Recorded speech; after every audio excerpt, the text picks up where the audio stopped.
Hello and welcome to India's World. Sri Lanka has voted for change and reconciliation in last week's general election. Former Sri Lankan President Mahinda Rajapaksa's attempt at making a political comeback has suffered a huge blow. The voters have instead opted for rival Ranil Wickremesinghe's United National Party or the UNP. Rajapaksa had been voted out of power in the presidential election in January this year. In the general election, however, he had projected himself as the prime ministerial candidate of the United People's Freedom Alliance, UPFA. The UNP has emerged as the single largest party in the 225-member legislature with 106 seats, including 13 seats under the national list or proportional representation. Mr. Rajapaksa's UPFA, led by his Sri Lanka Freedom Party, obtained 95 seats, including 12 under the national list. Although the UNP has not secured a simple majority, several smaller parties, including the Tamil National Alliance, are likely to join or support a government led by Ranil Wickremesinghe. To discuss the implications of the Sri Lankan election for Sri Lanka and for India, we have with us three eminent experts. Ambassador G. Parthasarathy, an eminent diplomat. He has served as India's ambassador to Myanmar, High Commissioner to Australia, Pakistan and Cyprus. He was in Prime Minister's office when the Rajiv Gandhi Jayawardene Accord was signed and knows Sri Lanka well. We also have with us Professor S.D. Muni. He is Professor Emeritus at Jawaharlal Nehru University and has also taught at the National University of Singapore. He was India's ambassador to Laos and recipient of Sri Lanka Ratna, the highest civilian award for a non-national in Sri Lanka. And we have with us Mr. Seshadri Chari, an eminent journalist and a commentator. He is Executive Director at the Forum for Strategic and Security Studies and Chief of BJP's Foreign Affairs Cell. I welcome you gentlemen to this discussion. Ambassador Parthasarathy, let me begin with you. How significant is the decision of the voters to reject Rajapaksa's bid to stage a political comeback after having been ousted as President in January this year? Well, ending the ethnic conflict by Rajapaksa, albeit militarily and with a great deal of loss of life, was welcomed by the Sri Lankan masses, particularly from the majority Sinhalas. And therefore, the immediate benefits flow to Rajapaksa. But I don't think that Sinhala society particularly wanted it to be a sense of triumphalism over a section of their own people. They wanted a pluralistic society, which Rajapaksa was unable or unwilling to provide. There were allegations also of corruption and a family rule carried to extreme. It was just one family ruling the country, which by and large, even the Sinhala, good sections of them, rejected. Yes, he retains a strong base amongst those who cannot forget his contribution to ending a bloody civil war in which thousands perished. So he retains a base, he retains the left SLF's electoral base also. But I think a time comes when a politician starts to fade. I can't see him, given the charges of corruption, given the charges of nepotism, generally come back when there is a consensus that he should not, within large sections of his own party, led by people like Chandrika Kumaratunga, not to speak of the opposition. And, of course, the minorities, whether they are Tamil or Muslim. Professor Muni, Partha says that Sri Lankans did not want to vote for triumphalism, but he did win the last presidential election on that sentiment. So what had changed this time? After all, he still remains a war hero for having defeated the LTT. He was seen as a strong and a macho leader. And at one point, he seemed unassailable. So what changed? You are right, Bharat, that the roots of ethnic hatred or polarization are reasonably deep in Sri Lanka society. What cost Rajapaksa, in fact, I was saying from the beginning that the media hype that he's coming, was a bit exaggerated.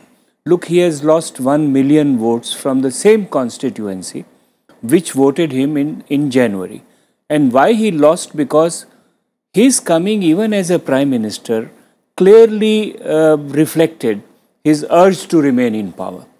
And urge to remain in power partly to what Partho has said, cover up many of his misdeeds at that time. He also did not realize that in the last 8 months, whatever Sirisena and Ranil Wickremesinghe have done, may not be great, but still it very clearly indicated the transparency of the government and liberalization of the government. Now, Partho is right that a large part of the Sinhalese community is not rabidly anti-Tamil. They have coexisted with Tamil for a long time. You would recall during Chandrika's time, even federalism as a concept was accepted by Sri Lanka society. Therefore, these Sinhalese decided that bringing back Rajapaksa would not be good for Sri Lanka as a whole. Okay. That's why he was voted out. Sheshadri, that's what the Sinhala Buddhist electorate has been thinking. But to what extent are the election results also a reflection of the anxieties of the ethnic and the religious minorities of Sri Lanka? Because the Tamils and the Muslims, wherever there's mixed population, they haven't voted for Rajapaksa. No, it's a very strange thing. I would rather, you suggested that it was a huge blow to Mahinda Rajapaksa. But I think it would be more appropriate to say that it is a setback. Because if you see, it is the same TNA which voted against Ranil in favor of Rajapaksa in the earlier election, when Mahinda Rajapaksa could manage a party like TNA after totally defeating the LTTE. Now, in the presidential election, the entire lock, stock and barrel of TNA went against Mahinda Rajapaksa and went in favor of Sri Sena. But they didn't go in favor of UNP or any other party. They went in favor of Sri Sena, mainly because of the fact that Mahinda Rajapaksa at that time was perceived as a person who could not deliver on the issues that he had promised to the Tamil East, North and West especially, North and East especially. This time, the Tamil votes have not gone anywhere. In fact, the Tamil parties have got as much as 16 seats. And although the vote percentage is something like 6%, they got 16 seats. And Mahinda Rajapaksa's vote share from 48% during the presidential election has come down to 42.5. Yeah, but talking of Tamil parties, they will go whoever gives them protection and gives them rights.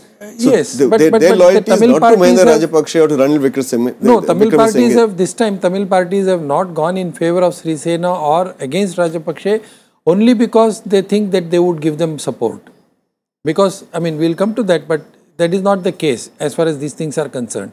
Surprisingly, the person who was very much against Vigneswaran, the person who contested against Vigneswaran and was opposing Vigneswaran as the proposed chief minister at that time, Suresh Premchandra, he was defeated. And the person who was with the former president, Douglas, has won the election in Jaffna. Okay. So, I mean, Tamil parties also have their own agenda. Okay. So, we have to look at it from that point of view. We'll discuss this in a bit, but we need to take a break just now. We'll be back again in a while. Stay with us. Don't go away. Welcome back. We're discussing the implications of the Sri Lankan general election results. Professor Muni, do you think that while Sri Sena's own party, the Sri Lanka Freedom Party, didn't do so well in this election, these election results will actually strengthen Sri Sena despite the loss of Sri Lanka Freedom Party? So, do you agree with those who say this mandate may have weakened Parliament but strengthened the presidency? Yes, of course. I think not only presidency, it has strengthened the good governance coalition, which was built up earlier by Sri Sena, Chandrika Kumaratunga and Ranil Wickremesinghe. I think it is a vote for good governance in a very, very large measure. Therefore, President would be strengthened, and I don't rule out the possibility of some of those who have been with Rajapaksa in this election walking away from him. And then, in fact, Sri Sena's letter to Rajapaksa 3 days before the elections had clearly disheartened many of the SLF peers who were supporting Rajapaksa. Partha, would the Wickremesinghe government need outside support or support of even those who are sitting in the opposition to muster 2/3 majority for constitutional changes, the 20th constitution amendment, which will, simplify election laws, and other constitutional amendments which will make governance more accountable, transparent, etc. would he get the support for constitutional reforms? Constitutional amendments, as we are finding in India, depend on how the politics plays out, not necessarily on the results of an election because of the large majority required. But having said that, I must say both Sirisena and the PM, Ranil, are extremely mature politicians capable of building consensus and building coalitions. So yes, I am quite clear that the Ranil has the choice between getting elements from the Rajapakse alliance and certainly will get the TNA and the Muslim vote. So the reform process will be hastened, do you think? No, whether he will get the requisite majority, it is difficult to say at this point in time. But certainly a very stable coalition which he can run as long as the governance, as Professor Muni said, is good. It will go. Because I think the period of the civil war and the last years produced an ugly sense of triumphalism which the Rajapakshes built on. You don't have a sense of triumph in a civil war with your own people. Yeah. So I think that has been set aside. Plus also the fact that Sri Lanka is an island. People look more at the outside world than we do. And the sort of criticism they have been getting from the world media across from, especially from the West, yeah, which brings in the tourist traffic and so on, is not something an average Sri Lankan would have liked. Yeah. Fair enough.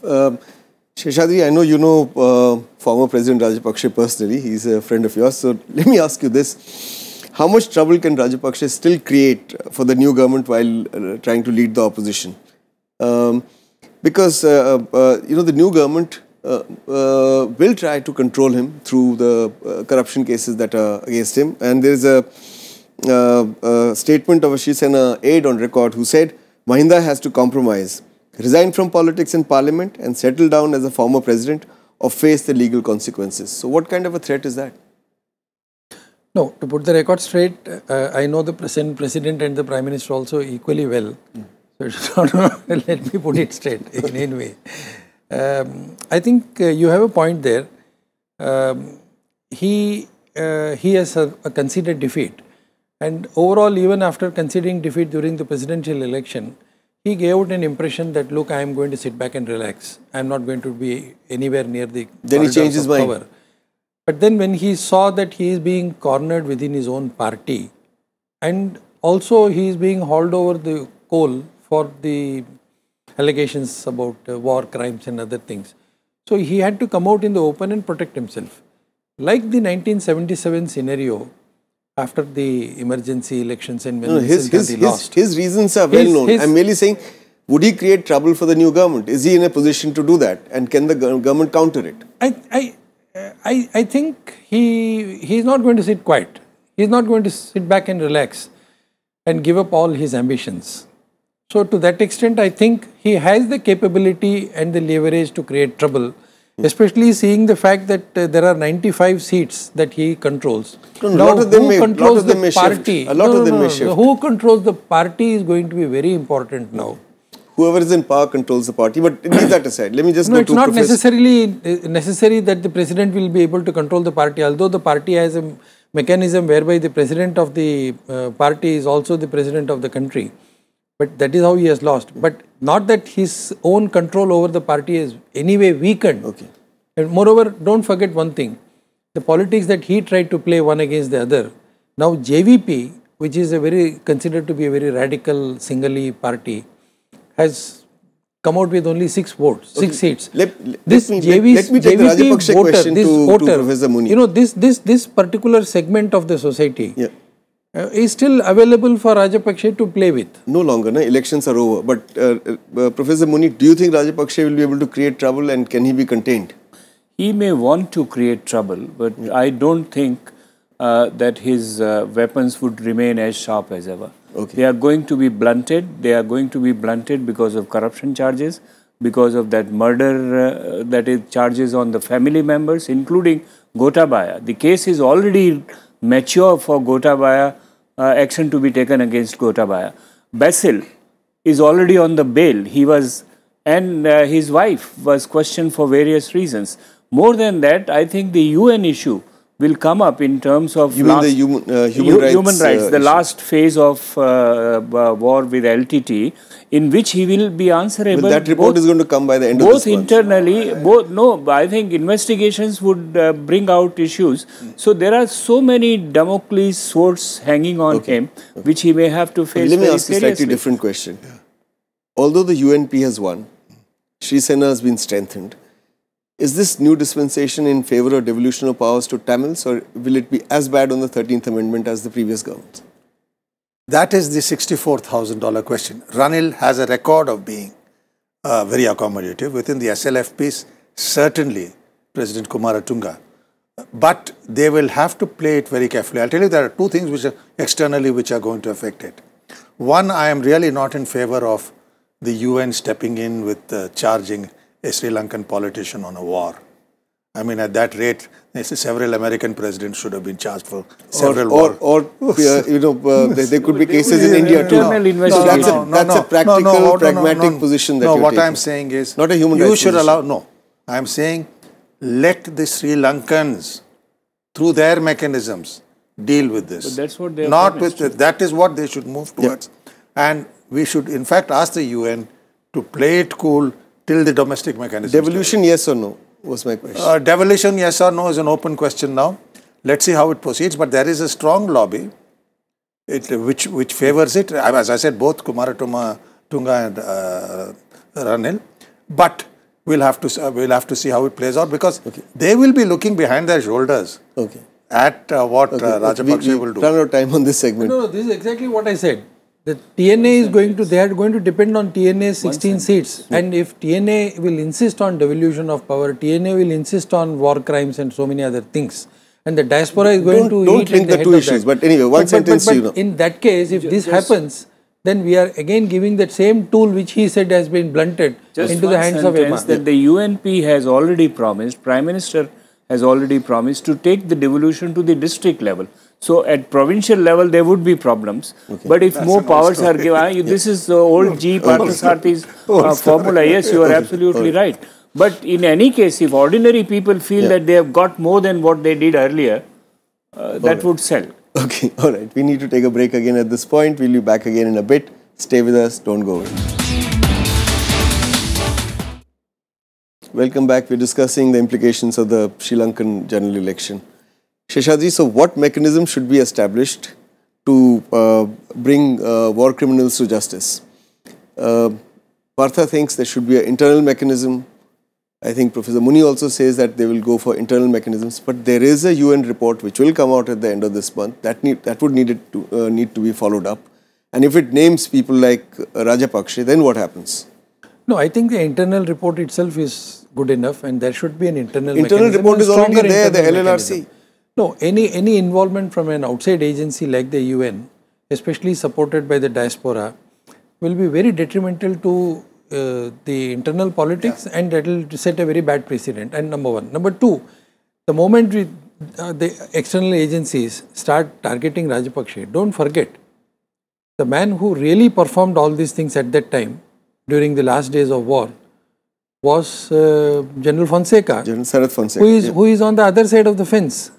So you think a person like Mahinda Rajapaksa is going to keep quiet on all these issues, and that will create more bad blood vis-a-vis Sri Lanka and in this region. So any attempt by the UN or such agencies to get into this muddle should be stopped.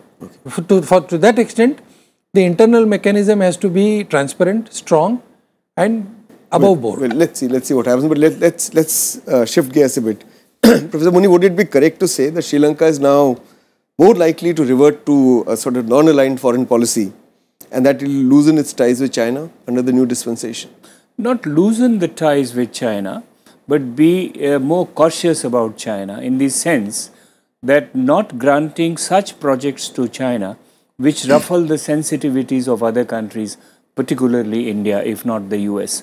And I think that's the care which Ranil and Sirisena had already taken, even before the presidential elections. 1 year before the elections, they were saying that we cannot become a colony of the Chinese. Therefore, it is in their own stated position. And if they take a balanced position, I think nobody in India should expect that this government would completely cut off from the Chinese, which is absolutely irrational. The Chinese have relationship with Sri Lanka dating back to 52.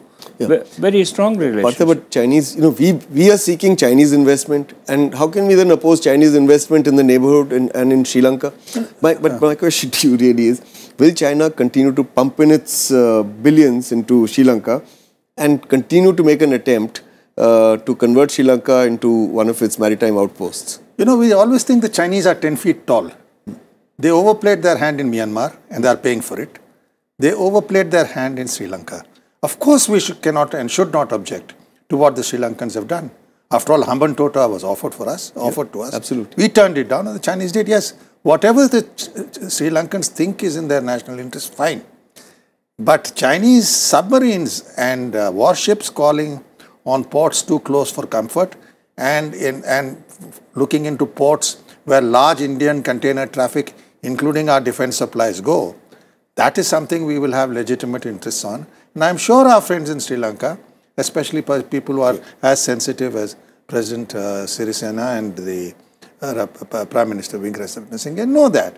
So of course let them have it. They also know now, and Pakistan will also find out in course of time, that the Chinese can be pretty mercantilist on interest rates. They've suddenly realized that they're going to have a repayment problem, like Myanmar did. So let them find their equations, but we have made our concerns known, and I'm quite confident that this government will bear that in mind. Okay. Do you agree? Yeah, I think we will have more than worrying about the Chinese. Of course, we should not stop, we cannot stop Sri Lankans engaging with the Chinese because it's a sovereign country. We should not even try. Every right. No, it's not that. But of course, this serious sensibility should be kept in mind and all these things are there. But we should also increase our engagement and financial engagement with Sri Lanka even more. And now Sri Lanka is also a very good capital destination. It's an investment destination. It's coming up. The currency is very strong. And now with this kind of a political setup which is also equally stable, I think Sri Lanka should be developed from that point of view right at our backyard. And then we should not get involved with the internal politics of Sri Lanka, but be able to do business with them. I think if we do that, we will be able to counter the Chinese threat to some motherhood and apple pie ideas that in the neighborhood we should not get involved in the internal politics. We all say it, but we also know that that's not the reality. But no, not Professor Muni, not letting it know that we have done it. Two things. One, that China should not take up projects which are strategically sensitive to us or other countries or other friends of Sri Lanka. Secondly, India needs to have greater engagement with the Sinhala community, which we have never had. We were mostly concentrating in North and East. It is time for us to do projects and keep it in mind. Is that true? I don't think that's a fair assessment. Let me say one thing. Yeah. Let's take the passion of both countries, which is cricket. If the Sri Lankans whack us, we blame our team. We're not worried or feeling bad. We don't feel bad about it. I think there is in India a certain degree of empathy towards Sri Lankans and particularly the Sinhalas. I think there is a recognition that we could have acted in a more restrained manner in the past. So I think that part of it is over. But also we have to bear in mind that we hope our Sri Lankan friends will take into account our sensitivities of assurances they have given in the past with regard to devolution of powers. We should not talk about it. We should hope that they will act. Okay. And also the Theravada Buddhism concept which Sri Lanka has developed and our own linkages vis-a-vis Buddhism. If there can be more Dhamma Dharma conference and Theravada Buddhism conference, that will also help reach out to the Sinhalese communities, as Dr. Muni said. Okay, last question to you, because we're really running out of time. So these election results, are they good for India? Are they bad for India? And if they're good, how are they good? Positively good for India, but good not in the sense of any euphoria. We must look at the developments internally and wait for the relationship to consolidate gradually. Okay, all right. We've run out of time. I have no option now but to close this discussion, which could have gone on. So I'd like to thank my guests, the Seshadri Chari, Professor S.D. Muni, Ambassador G. Parthasarathy. Thank you for coming here and participating in this discussion. That's all we have for you today. We'll be back again next week as usual. Till then, goodbye and thanks for watching India's World.